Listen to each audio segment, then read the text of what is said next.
Hello everyone, welcome to Googleplex. तो आज के वीडियो में हम लोग सीखेंगे इंटीग्रेशन के एक स्पेशल टाइप के सवाल को, जो आपको स्क्रीन पे दिखाई दे रहा होगा कि बच्चों अगर कभी भी आपको साइन का पावर m और कॉस का पावर n दे रखा हो मल्टीप्लिकेशन में, तो उस प्रकार के इंटीग्रेशन को हम लोग कैसे सॉल्व करेंगे, आज के वीडियो में हम लोग वही सीखेंगे। तो चलिए शुरू करते हैं। तो सबसे पहले बच्चों हम आपको बता दें कि कभी भी अगर आपको साइन का पावर m अगर कॉस का पावर n दे रखा है, तो इस टाइप की इंटीग्रेशन को बनाने के लिए आपको ये देखना होगा कि साइन का पावर जो है वह ऑड है या इवन है, और कॉस का भी पावर देखना होगा वह ऑड है या इवन है। और अगर बच्चों यहाँ पे आपको साफ साफ स्क्रीन पे लिखा हुआ दिखाई दे रहा होगा कि अगर कभी आपको साइन का पावर ऑड हो, यानी कि m is equal to odd हो, तो बच्चों आपको cos x को t एज्यूम करने से आपका काम बन सकता है और आप इस इंटीग्रेशन को इजीली सॉल्व कर सकते हो। और अगर मान के चलते हैं कभी अपना cos का पावर ऑड दे दिया, यानी कि n is equal to odd दे दिया, तब बच्चों आप लोगों को sin x को t मानने से आपका काम बन सकता है, आप उसको इजीली इंटीग्रेट कर सकते हो।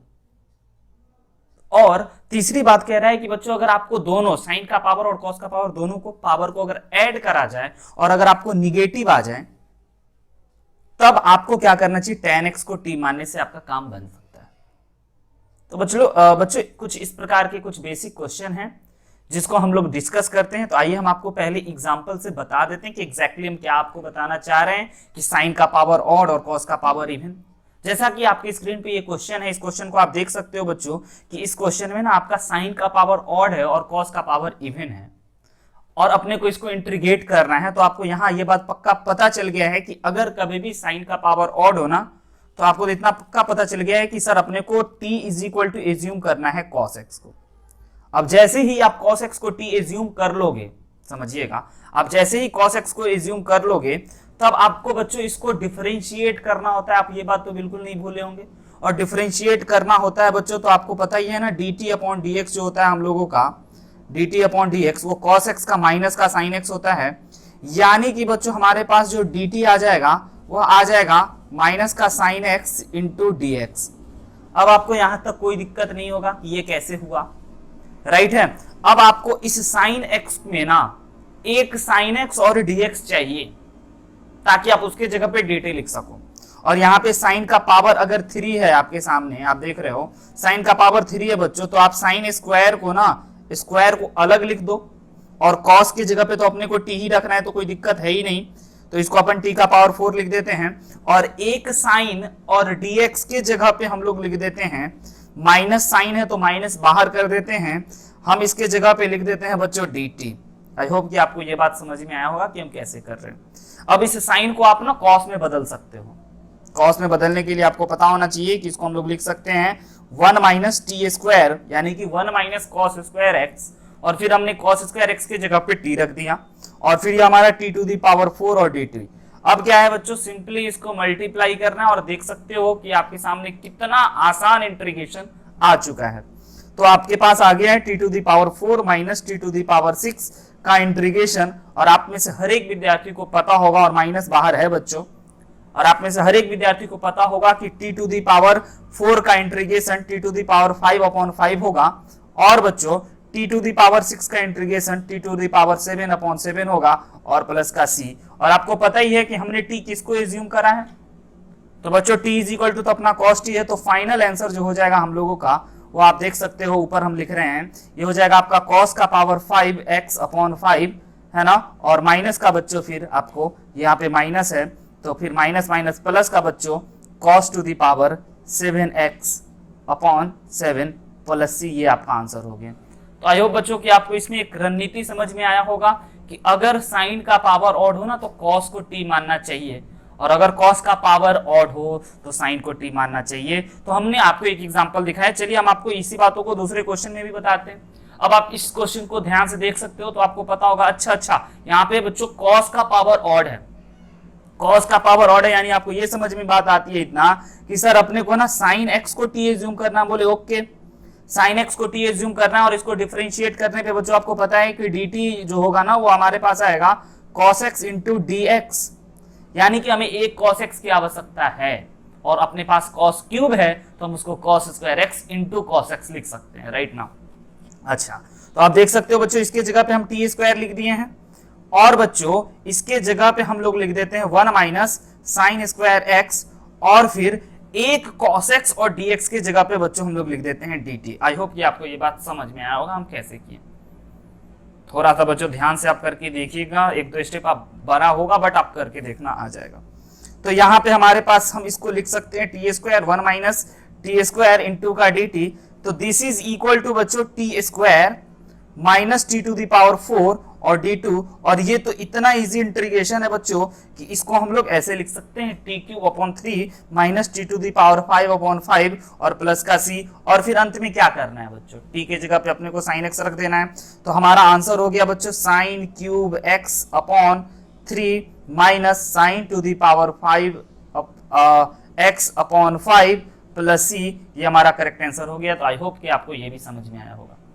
बहुत ही आसान है बच्चों, इसमें आप देख सकते हो कि हमारे पास जो था ना वह cos का पावर ऑड था, और हम आपको बोले थे कि अगर कभी cos का पावर ऑड हो जाए तो आपको sin x को t मानना चाहिए, बस इसी फंडा को आपको याद रखना है। चलिए देखते हैं कि अगले क्वेश्चन में आपको क्या अलग किया जा सकता है। अब आपके सामने ये क्वेश्चन आ गया, इस क्वेश्चन में आप देख सकते हो बच्चों कि आपका दोनों ना sin का भी पावर ऑड है और cos का भी पावर ऑड है। जब दोनों आपका ऑड है, sin का भी पावर ऑड है, cos का भी पावर ऑड है, तो आपको क्या करना चाहिए, सर हम इसमें cos को t माने या फिर sin को t माने, तो आपकी मर्जी, आप किसी को भी t मानोगे कोई दिक्कत नहीं, sin को भी आप t मान सकते हो और cos को भी t मान सकते हो, कोई दिक्कत नहीं होने वाली। तो बच्चों हम लोग बेसिकली इसमें आपको बता दें कि इसमें आपको जो आसान लगे, जो आपका मन करे उसको आप t मानिए, आपको कोई दिक्कत नहीं है। तो हम आपकी सुविधा के लिए t हम मान के दिखा देते हैं आपको sin x को, है ना। आप बच्चों cos x को एज्यूम करके देखिएगा, आपसे बड़ी आसानी से बनेगा। तो अगर हमने इसको t माना है तो आप ये बात तो समझ ही गए हो कि हमें एक cos t और dx की आवश्यकता है, जिसकी जगह पे हम लोग dt लिख सकते हैं बच्चों, राइट है। तो हमें dt इज इक्वल टू हमारे पास हो जाएगा cos x इंटू dx, यानी हमें cos x और dx की आवश्यकता है, और यहाँ पे अपने पास 3 cos है, cos का पावर 3 मतलब cos इंटू cos 3 बार लिखा हुआ है।